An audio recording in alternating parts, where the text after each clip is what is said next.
Ini buat kamu yang lagi galau mencari-cari tujuan hidupmu dan pengen tahu apa yang sebenarnya kamu pengenin. Ini jawabannya. Jadi, hari ini aku mau bahas tentang novel terkenal yang mungkin kalian udah pada denger, yaitu The Alchemist, karya Paulo Coelho. Yang ceritanya tentang seorang anak gembala yang lagi mencari jati dirinya. Novel ini bener-bener bikin gue terpukau, jadi, siapin popcorn dulu. Cerita dimulai dengan Santiago, si bocah penggembala domba yang gak puas dengan hidupnya yang monoton. Nah, suatu hari Santiago ini bermimpi.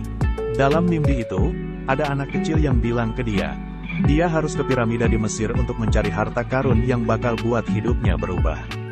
Setelah bermimpi beberapa kali, Santiago merasa yakin bahwa mimpi tersebut adalah panggilan jiwanya dan ia ngerasa yakin banget kalau dia harus cari harta karun itu. Santiago yang masih galau cerita ke domba-dombanya, "Oke, keknya doi sudah mulai halu guys."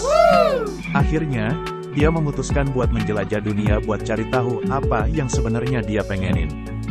Dengan penuh keyakinan, akhirnya doi nekat untuk meninggalkan domba-dombanya sebagai gembala dan melakukan perjalanan jauh dari Andalusia ke Mesir.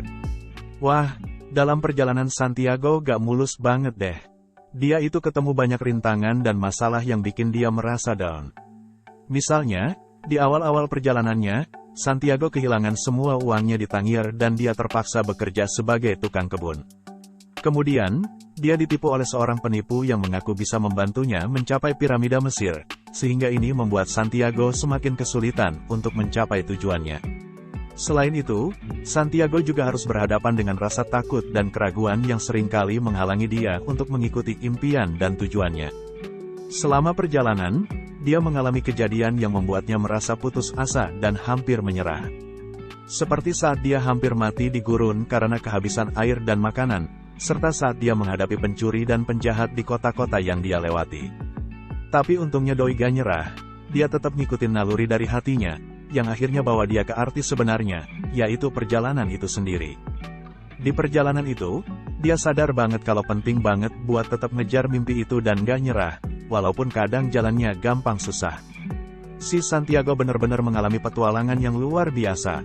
Meskipun dia berjuang sendirian, tapi dia nggak pernah benar-benar sendirian karena ada banyak orang baik yang membantunya di sepanjang perjalanan.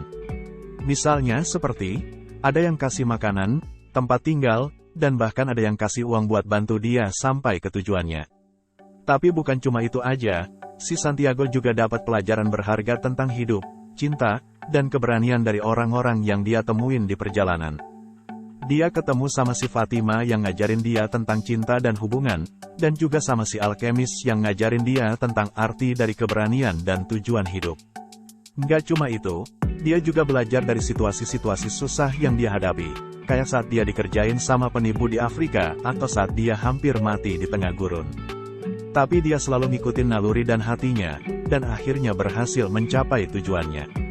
Si Santiago sadar banget kalau perjalanan itu sendiri adalah hadiah, dan semua pengalaman yang dia dapetin selama perjalanan itu adalah bekal buat hidupnya selanjutnya. Di akhir cerita, Santiago akhirnya menemukan harta karun yang dia cari di piramida Mesir. Namun yang lebih penting, dia menemukan arti sebenarnya dari perjalanan hidupnya. Santiago menyadari bahwa perjalanan itu sendiri adalah hadiah yang sebenarnya, dan bahwa mengikuti impian dan tujuan hidup itu jauh lebih penting daripada mencapai tujuan akhir. Nah, dari cerita ini, gue nangkep banyak banget nilai moral yaitu: pertama, jangan takut buat bermimpi dan mengikuti hasratmu. Setiap orang punya mimpi dan tujuan hidupnya masing-masing. Kita nggak bisa cuma ngikutin arus aja, tapi kita harus berani mencari tahu siapa sebenarnya kita dan apa yang kita pengenin dalam hidup. Kedua, kamu harus punya keberanian buat mengejar mimpi. Seperti Santiago yang rela meninggalkan hidupnya yang nyaman dan memutuskan buat mengikuti jalan yang belum pernah dia lewati sebelumnya. Ketiga, kita nggak sendiri di dunia ini, kita butuh bantuan dan dukungan orang lain buat meraih mimpi kita. Keempat, kita bisa belajar banyak hal dari orang-orang yang kita temui di sepanjang hidup kita, bahkan dari orang yang kelihatan nggak penting aja bisa aja kita dapetin pelajaran berharga. Dan terakhir, kadang-kadang perubahan dalam hidup itu perlu dan bisa jadi yang terbaik buat kita. Bisa jadi kamu dapat menemukan petualangan dan kesuksesan yang lebih besar dari yang kamu bayangkan. So guys, jangan takut mencoba hal-hal baru dalam hidupmu. Siapa tahu, kamu akan menemukan sesuatu yang lebih indah daripada yang kamu bayangkan sebelumnya. Oke, that's it for today. See you on the next video. Jangan lupa untuk like dan subscribe channel YouTube kita untuk video-video menarik lainnya. Sampai jumpa lagi.